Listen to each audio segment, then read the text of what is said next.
Growing up, one of my very favorite artists was Lovemore Majaivana.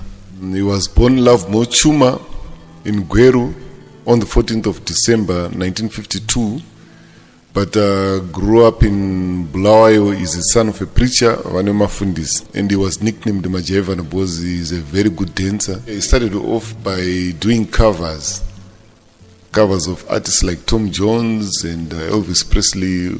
You know, that time the majority of local artists used to cover Western musicians because that was the in thing that time.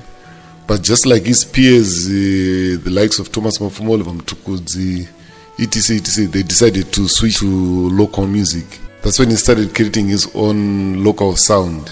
And that's when he became popular and became very huge. And I remember he was very big in Harare. And of course he was big in Bulawayo, where he grew up. But in Harare, he was one of the biggest artists in Harare.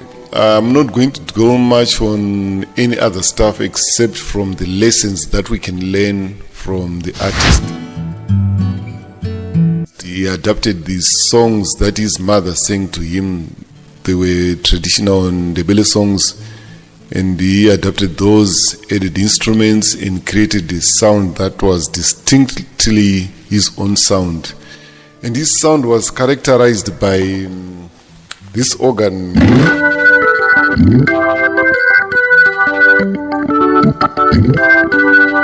It's a sort of like a mbakanga organ, but sort of Zimbabweanized to suit his style. And also some very good drumming. And this drumming was mainly a bossa nova type of drum. This is how it sounds. Yeah. So he also added a guitar and Ndebele type of lead guitar playing. It has got also some Zulu elements. And you know, Zimbabweans and Zulus, we are related. So some of our musical elements they link. So I did a full tutorial on Ndebele guitar. You can watch that one. Those are some of the elements that he incorporated and created his own sound. I always say that in Zimbabwe we've got so many rhythms, so many musical ideas that are embedded in our folklore, in our traditional songs. So before we start copying other countries, we can make use of our own. Because right now at Satato Zipedza, we've got a lot of rhythms. Like what Lovemore Majaivana did, he simply took the music that his mother sang to him and created a genre out of that. And we can still do that because we still have a lot of untapped rhythms from Matebele and Mashona and Manika and Kumatonga Kwesoko, Kumakalanga Kwesoko. We've got so many untapped rhythms. Lovemore Majaivana sang in Ndebele, and Ndebele is one of the two major languages in Zimbabwe. There's Ndebele and Shona is the major languages. Then we also have other languages like Kalanga, like Tonga, like Nambia. We've got a lot of other languages. So Lovemore Majaivana was very big in Harare, where the majority of people in Harare are Shona speakers. And some, like me, we didn't even understand what he's saying, but we did not mind because his music was very good and his presentation was very good. So the main message that I want to send there is that language is not a barrier. Language is part of the instrument. Because for me, Ndebele sounds very beautiful when used in music, when sung. It has got some very beautiful tones, some very beautiful linguistic, artistic elements to it. That's the reason why we listen to rumba and dance to rumba when we don't even understand anything they say. And if that rumba is sung in a different language, you can feel that there's some elements that are now missing from the music because the language has changed. If you look at many Bulawayo artists coming up today, there are a very big number of them who are trying to copy South Africa. And I think it's one of the reasons why they're failing to break through. Because if you look at Lovemore Majaivana's generation, we had Lovemore Majaivana, we had Ilanga, we had Solomon Skuza, we had Dux Malax, We've got Kwijani Jazz Band. We had a number of artists from Bulawayo that had a very Zimbabwean sound. And when I say Zimbabwean sound, it doesn't have to be Sungura. Like Lovemore Majaivana's music is not Sungura, but it's Zimbabwean. Ilanga's music is not Sungura, it's not Mira, but it's Zimbabwean. So all these artists, they made a breakthrough locally, and some of them, like Blake Mfolosi, they made international breakthrough with a local sound. So I'm just encouraging our artists in Bulawayo to copy Lovemore Majaivana's formula.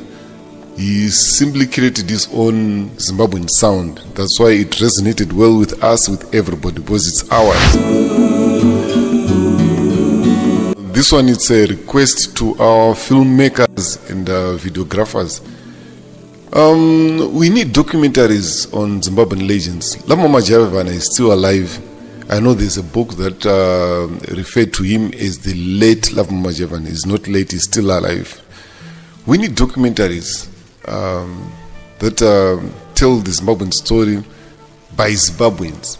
Because the times Mukundu interpret my stories, zvinopedza zvaenda nepamwe ndosaka uchizonzwa mwana uchifura mutupo kuti matupo ndiye madhimoni chichibhozi zvakatsanangurwa nawo mwana wekunzi vasinganzwisise zvinhu zvedu. So we need our own stories from our own people. So I'm encouraging videographers and filmmakers to please document people like Lovemore Majaivana whilst they are still alive, people like Thomas Mapfumo, vachiri vapenyu vese vava. And even those who are late, like Safiro Madzikatera was the first biggest comedian in Zimbabwe. Up to now, we don't have a biopic, we don't have a documentary, we've got nothing. So, of course, but still, there's still time because his children are still here, his relatives are still here, you can still get some information. We need a lot of documentaries that document our own story as Zimbabweans. And right now, we've got people like Jibodoro, people like Philip Soswef, people like Dara Jackson Piri. They are still around. Before my library were Atwa, when I say Kutswakwe library, I mean when they pass away. Was I find information, he say it's a library, or I to find now. So before my library were Atwa, please let's get that information and document it in whatever way. Even my phone, right now I'm using a phone. Let's just document those stories. We'll need them for our future. Panoto anodo aramba chingo nzwa zvinhu zvekunze zvisine culture yedu and saka vamwe vacho vazongopedzera kungoita mama behavior mama funny. I think it was the year 2000 he moved to USA, and I heard that he quit music for good, and I don't know the reasons why, but I don't want to speculate or say things that I do not know. But what I know personally as a musician, I've been in the music industry for 34 years. The music industry is a hassle in Zimbabwe. It's a heartbreaking industry. It's a dream killer. Sometimes the joy that we give to our fans is missing in our lives. And generally in Zimbabwe, music is a very low income industry. And it's very difficult to tell people.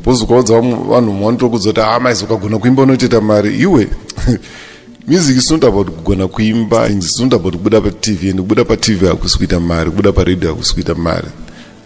So there are a lot of things that disappoint us as musicians, and we're still to get even respect chache at Nofanokwana as musicians. Pampaji, you have to demand it, and of course ukatera mwanotara motivational course unozoti respect is earned, but at times as a musician you can't even why earn wasvika pa level you are supposed to have earned it.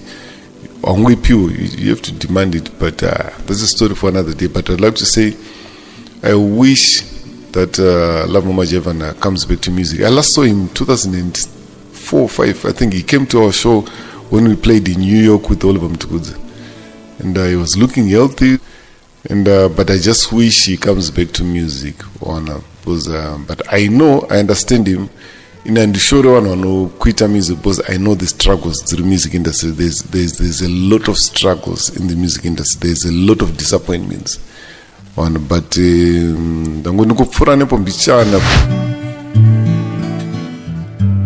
as usual, I'm going to end with a jam session. So what I'm going to do is I'm going to take a jam session that I did with my son, then I'll just beef it up and add one or two things and give it back to you.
Studio, the harmony of quality and professionalism.